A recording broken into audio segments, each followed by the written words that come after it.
आपके पास exceptional vocabulary हो सकती है, लेकिन अगर आपकी प्रोनाउंसिएशन इनकरेक्ट है तो कोई भी आपको समझ ही नहीं पाएगा, तो उस वोकैबुलरी का कोई फ़ायदा नहीं है। आज मैं आपको 10 कॉमन प्रोनाउंसिएशन मिस्टेक्स बताऊंगा जो कि हम इंग्लिश में करते हैं, और उन्हें फिक्स करने का तरीका भी बताऊंगा। सो स्टार्ट करते हैं। पहली मिस्टेक है प्रोनाउंसिंग साइलेंट लेटर्स। हम अक्सर साइलेंट लेटर्स को भी प्रोनाउंस कर रहे हैं। जैसे अगर हमारे पास एक वर्ड है नो, KNOW, तो उसको हम खनो कर देते हैं। पाकिस्तान में ये चीज़ इतनी कॉमन नहीं है। पाकिस्तानी अल्हम्दुलिल्लाह ये वाला वर्ड एटलीस्ट सही से प्रोनाउंस कर लेते हैं, लेकिन कहीं ना कहीं ये मिस्टेक्स हो जाती हैं। सिमिलरली हमारे पास वर्ड है आइलैंड, लेकिन इसको हम प्रोनाउंस करते हैं आइसलैंड। क्यों? क्योंकि उसमें हमारे पास एस है, लेकिन एस इज साइलेंट। आइलैंड होता है, आइसलैंड नहीं होता। सो बहुत सारे वर्ड्स इंग्लिश में ऐसे हैं जिनमें साइलेंट लेटर्स होते हैं, और जब उन लेटर्स को हम प्रोनाउंस कर लेते हैं तो हमारी इंग्लिश अननेचुरल साउंड करती है। सेकेंड मिस्टेक है सेइंग एवरी लेटर क्लियरली, यानी कि हर लेटर को क्लियरली प्रोनाउंस करना। फॉर एग्जाम्पल, अगर हमारे पास वर्ड है कंफर्टेबल, तो हम इस कंफर्टेबल को कंफर्टेबल करके प्रोनाउंस करते हैं। वेजिटेबल है तो वेजिटेबल। सो ये चीज़ हमें नहीं करनी। इंग्लिश जो लैंग्वेज है वो सिलेबल टाइम्ड नहीं है, वो स्ट्रेस्ड टाइम है। यानी कि जिस वर्ड का जो प्रोनाउंसिएशन है हमें उसे वैसे प्रोनाउंस करना है स्ट्रेस के साथ। उसको ऐसे प्रोनाउंस नहीं करना है कि जो उसका सिलेबल है वैसे उसको प्रोनाउंस करना है। नेक्स्ट मिस्टेक है रॉन्ग वर्ड स्ट्रेस। इसमें क्या होता है कि कुछ नाउन्स एंड वर्ब्स ऐसे होते हैं जिनका स्पेलिंग भी सेम होता है और उनका साउंड भी हम सेम कर देते हैं, लेकिन उनका साउंड एक्चुअल में सेम नहीं होता। जैसे कि हमारे पास एक नाउन है रेकॉर्ड और एक वर्ब है हमारे पास रिकॉर्ड। रेकॉर्ड होता है डेटाबेस, यानी कि एक डेटाबेस का सारा रिकॉर्ड हम मेंटेन करते हैं, और हम एक सॉन्ग को रिकॉर्ड करते हैं, यानी कि जो काम करने वाला रिकॉर्ड है वो वर्ब है तो वो रिकॉर्ड है, और जो डेटाबेस वाला रिकॉर्ड है वो रिकॉर्ड है। सिमिलरली प्रेजेंट और प्रेजेंट, ये दो भी मिस्टेक्स हैं, नाउन एंड वर्ब्स का कन्फ्यूजन है। जो नाउन वाला प्रेजेंट है वो वाला प्रेजेंट है कि आप किसी जगह पे प्रेजेंट हो, या आप कोई गिफ्ट दे रहे हो तो वो गिफ्ट एक प्रेजेंट है। लेकिन जो वर्ब है वो प्रेजेंट है, यानी कि आप कोई चीज़ प्रेजेंट कर रहे हो। सो अगर हम इनकरेक्ट स्ट्रेस दे देते हैं तो वो पूरे वर्ड का मीनिंग चेंज कर देता है, तो ये मिस्टेक नहीं करनी। नेक्स्ट मिस्टेक है लॉन्ग एंड शॉर्ट वाउल्स को कंफ्यूज कर देना। हम अक्सर ऐसा करते हैं कि जहाँ पे लॉन्ग वाउल आना चाहिए उसको हम शॉर्ट बना देते हैं। जैसे कि हमारे पास एक वर्ड है फूलिश, जिसमें लॉन्ग वाउल है ऊ, लेकिन हम इसको कर देते हैं फुलिश, ऊ को ओ कर देते हैं। सो ये वाली मिस्टेक नहीं करनी है। जो फूलिश है उसको फुलिश नहीं करना। ये मिस्टेक बहुत सारे लोग कर रहे होते हैं, and highly qualified people are doing this, तो ये वाली चीज़ नहीं करनी। नेक्स्ट मिस्टेक है थ साउंड को मिसप्रोनाउंस करना। फॉर एग्जाम्पल, अगर हमारे पास एक वर्ड है थिंक, तो हम उसको प्रोनाउंस करते हैं थिंक, आई एम थिंकिंग। ये इनकरेक्ट है। ये जो थ साउंड है ये हमारे पास उर्दू में होता है, थोड़ा, थप्पड़, दिस एंड दैट जो भी, लेकिन अंग्रेज़ी में हमारे पास थ होता है। ये थ साउंड थोड़ा सा मुश्किल है प्रोनाउंस करना। जिन लोगों ने अरबी में कुरान पाक पढ़ा है तजवीद के साथ, उनको तो इस साउंड का आइडिया होगा। जिनको आइडिया नहीं है उनको मैं बता देता हूँ। इस साउंड को प्रोड्यूस करने के लिए आपने अपनी टंग को अपने अपर टीथ के ऊपर वाली प्लेस पर रखना है, थ, नॉट थ, थिंकिंग। सो इस वाली साउंड की मिस्टेक नहीं करनी, बिकॉज थ साउंड अंग्रेजी में एग्जिस्ट ही नहीं करती। इट्स नॉट थ, इट्स थ। देन वी हैव प्रोनाउंसिंग व एंड व with the same articulation. English में जो हमारे पास व साउंड है जो कि वी को रिप्रेजेंट करती है वो डिफरेंट है, और जो व साउंड है जो कि W को रिप्रेजेंट करती है वो डिफरेंट है।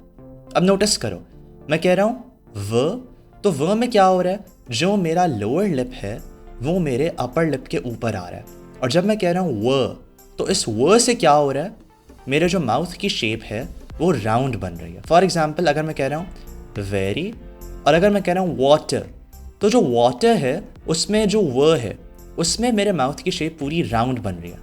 तो जहाँ पे ये व वाला साउंड है वहाँ पे हमने W यूज़ करना है, या इवन स्पेलिंग में जहाँ पे हमारे पास W आ रहा है वहाँ हमने व करना है, जैसे कि विल या वेल। लेकिन जहाँ पे हमारे पास व साउंड है, या जहाँ पे हमारे पास वी है जैसे वेरी, तो वहाँ पे हमने व साउंड बोलना है जिसमें हमारा लोअर लिप हमारे अपर लिप के ऊपर आएगा। ये वैसे तो इसकी एक प्रॉपर स्टडी होती है फोनेटिक्स, लेकिन आई होप कि आपको समझ आ रहा होगा। अगर नहीं समझा तो कमेंट बॉक्स में कह देना, मैं इस पर और एक डिटेल्ड वीडियो बना दूँगा। अभी फ़िलहाल हम नेक्स्ट मिस्टेक की तरफ चलते हैं। नेक्स्ट मिस्टेक है एडिंग एक्स्ट्रा वाउल साउंड। ये भाई हमारे पाकिस्तानियों की बहुत कॉमन मिस्टेक है, जैसे कि स्कूल को स्कूल कह देना, अलार्म को अलार्म कह देना, और विद मॉडिफिकेशन मुझे कहना पड़ रहा है कि अलार्म तो मैं भी बोला करता था। राउंड अबाउट 4 से 5 साल पहले मैं भी अलार्म को अलार्म ही बोलता था। तो शोज़ के मिस्टेक्स कोई भी कर सकते हैं और कहीं पे भी हो सकते हैं। तो सिमिलरली स्टॉप को हम स्टॉप कह रहे होते हैं, हमारा बस स्टॉप आ जाएगा, तो वो बस स्टॉप नहीं है भाई, वो बस स्टॉप है, और वो स्कूल है, और वो अलार्म है। तो ये मिस्टेक्स नहीं करना। तो इससे पता ही चलता है कि जो हमारे वर्ड्स हैं, बिकॉज इनमें तो स्पेलिंग में भी नहीं आ रहा। अब स्कूल की स्पेलिंग में या स्टॉप की स्पेलिंग में ई का तो साउंड ही नहीं है, तो वो स्कूल या स्टॉप चाह के भी नहीं हो सकता। तो ये मिस्टेक्स हमने नहीं करनी। नेक्स्ट हमारी मिस्टेक है कि हम लिंकिंग नहीं करते। अब जैसे कि उर्दू में अगर हम कहते हैं कि मैं जा रहा हूँ, तो हम कहते हैं जा रहा हूँ, नॉट जा रहा हूँ। हम बहुत रेयरली बोलते हैं कि मैं जा रहा हूँ, यूजुअली हम बोल रहे होते हैं मैं जा रहा हूँ। तो ये जो जा रहा हूँ है, इसमें जा रहा हूँ की आपस में लिंकिंग हो रही है, यानी कि ये वर्ड आपस में मर्ज होके पूरा एक नया वर्ड बना रहे हैं, जा रहा हूँ। सिमिलरली लिंकिंग हमारे पास इंग्लिश में भी होती है। जैसे अगर हमारे पास एक सेंटेंस है व्हाट आर यू डूइंग, तो इस व्हाट आर यू डूइंग के बजाय हम बोलते हैं व्हाट आर यू डूइंग, या फिर व्हाट यू डूइंग। सो ये व्हाट आर यू डूइंग या तो वॉटर बन जाता है या वॉचर बन जाता है। तो जब तक हम ये लिंकिंग परफॉर्म नहीं करेंगे, तब तक हमारी जो स्पीच है वो इतनी फ्लुएंट या उतनी ज़्यादा नेटिव लाइक साउंड नहीं करेगी, बिकॉज हम एक की पार्ट उसका स्किप कर रहे हैं। अगर हम इस तरह से उर्दू बोलेंगे कि मैं ये काम कर लूँगा या मैं जा रहा हूँ, तो उसमें अक्सर एक रोबोटिक वाली चीज़ आ जाती है, बिकॉज हम हर वर्ड को रुक रुक के प्रोनाउंस कर रहे होते हैं। और सेम चीज़ जब हम इंग्लिश में करते हैं तो ऑब्वियसली सामने वाले को लगता है कि यार ये तो रोबोट बोल रहा है। तो ये चीज़ नहीं करनी, लिंकिंग सीखनी है। देन हमारे पास मिस्टेक है ईडी वाले साउंड को हम हर जगह सेम कर देते हैं। जैसे वर्ब की जो अक्सर past and past participle form होती है, उसमें हम हर जगह ईडी कर देते हैं। जैसे कि अगर सेड है या प्लेड है या इवन वॉच्ड है, तो ये वॉच्ड नहीं होता, ये वॉच्ड होता है। एंड में हम टी साउंड लगाते हैं। सो ये साउंड्स हमने याद रखने हैं कि कहाँ पे डी लगेगा, कहाँ पे टी लगेगा। सो नेक्स्ट मिस्टेक है रीडिंग इंस्टेड ऑफ लिसनिंग, यानी कि बहुत से वर्ड्स को हम ऐसा प्रोनाउंस करते हैं कि जो हमने पढ़ा वही हमने उसको प्रोनाउंस कर दिया।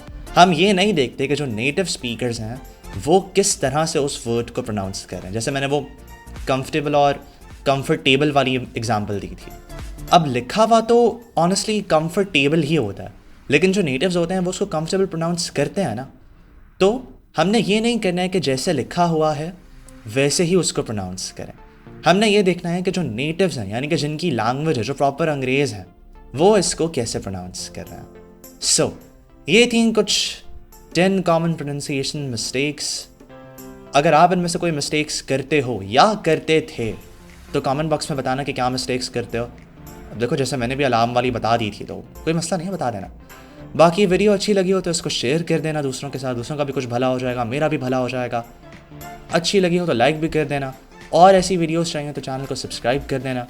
मिलते हैं किसी और वीडियो में। सायनारा, ओरिवार, अल्लाह हाफ़िज़।